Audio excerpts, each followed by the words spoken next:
Buenas tardes, mi nombre es Jennifer Marisela Sánchez Torres. El tema que les voy a dar a conocer son sobre las instituciones evangelizadoras en la colonia. La evangelización de América fue impulsado gracias a la acción de dos instituciones religiosas, las misiones y los conventos. Las misiones. Desde el siglo XVI se organizaron las primeras misiones, grupo de religiosos predicadores que se asentaban en un lugar con el fin de convertir a los indígenas al cristianismo e instruir los oficios para la extracción de metales preciosos, la agricultura, la creación de textiles y además actividades productivas. Además, los soldados conversaban con el jefe del pueblo indígena para persuadirlo y deformar la misión y trasladarlos a ellos. Pero a pesar de todo eso, los indígenas se negaban a ser misioneros. Así que por ese lado los sometían a la fuerza. Respondían de forma violenta. Por otro lado, los conventos cumplieron la función de catequizar e instruir en la fe. Los conventos hacían su vida a las órdenes religiosas, cada una con una tarea de evangelización definida, educación y evangelización de hombres o de mujeres. Además, estaba formado por las partes tradicionales heredadas de Europa, que añadieron a la capilla abierta o de indios, un recinto para catequizar y administrar los sacramentos a los indígenas. Algunos conventos tenían la finalidad de formarlas como amas de casa, pues en sus manos estaría inculcar los valores cristianos y costumbres occidentales a sus hijos. Es en lo que educaba a las mujeres. Colegios, universidades e ideas. La educación fue un instrumento de implementación de la cultura española en América.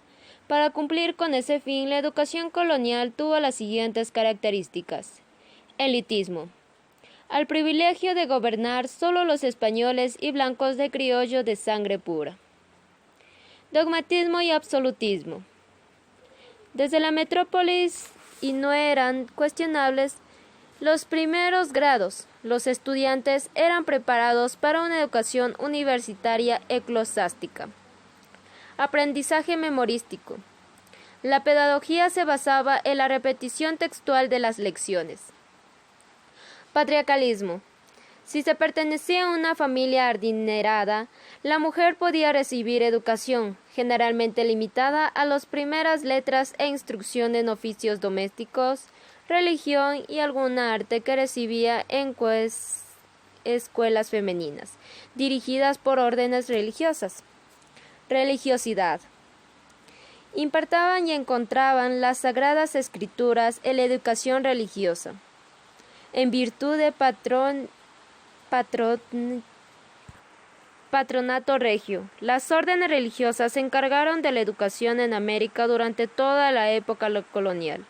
Rigidez. Se implantaba la severidad y el castigo físico como disciplina. Por otro lado, las universidades empezaron cerca de la segunda mitad del siglo XVI. Las universidades fueron instituciones de formación académica para el clero. Fueron los sacerdotes y obispos quienes se ocuparon de las cátedras. Además, las cátedras se convirtieron en un medio para que los blancos criollos accedieran a cargos administrativos en los virreinatos y así construirse en la clase de crecientes privilegios. Misiones científicas europeas y su impacto cultural en América Andina. España procuró mantener actualizada y clasificación su información geográfica estratégica sobre América. Sin embargo, los avances científicos y cartográficos de sus rivales europeos le obligaron a tener más apertura. Durante el siglo XVIII, la corona española contrató los servicios de científicos, militares y navegantes extranjeros y financió proyectos de exploración para profundizar los conocimientos sobre el territorio americano, lo cuales fueron sus resultados, que al cruzar las mediciones del Ecuador con los resultados de la medición del Polo Norte, se confirmó que la Tierra estaba ensanchada en la zona ecuatorial y achatada en los polos. Otra, la medición del Ecuador dio origen al sistema métrico universal, basado en el metro, que es un millonésimo del cuadrante terrestre. Los alrededores de Quito empezaron a llamarse tierras del Ecuador, ya que por ese territorio pasa el paralelo que divide la Tierra en dos hemisferios. Además de los territorios, para la comunidad científica la expedición dejó otros legados. Por ejemplo, el documento del titulado Plan de Camino de Quito al Río Esmeraldas, que es una relación histórica del viaje a América Meridional para medir algunos grados del meridiano terrestre.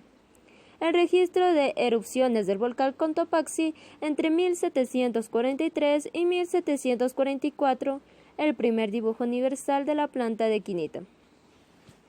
Como legado para la arqueología quedó la descripción y dibujo de las ruinas del complejo arquitectónico inca de San Agustín de Cayo. La estratificación social en la colonia. Las actividades económicas, educativas y artísticas de la colonia, que la hemos estudiado hasta ahora, tuvieron como finalidad el dominio de un grupo social sobre los demás. Cada grupo tenía sus prohibiciones y sus limitaciones, excepto el dominante español o de ascendencia española, que detentaba el poder político y económico. Casta, estamento y clase social. La movilidad social es la capacitación de un individuo de cambiar sus condiciones socioeconómicas, bien sea dentro de un propio grupo, como para desplazarse hacia otro. La posibilidad de movilidad que ofrece una sociedad depende de la clasificación de los grupos por castas, estamentos o clases sociales. Castas y estamentos de la colonia. El sistema de estratificación social durante la colonia fue mixto, pues se puede entender desde los conceptos de estamento y casta. La colonia se denominó casta a los grupos raciales surgidos del mestizaje, quienes, por esa misma condición, ocupaban los lugares más desfavorecidos dentro de la sociedad. Como por ejemplo, el primer estamento eran los blancos españoles que detestaban el poder político, judicial, religioso y eso. En el segundo estamento eran blancos españoles menos adinerados o blancos nacidos en América. Gente en tercer estamento.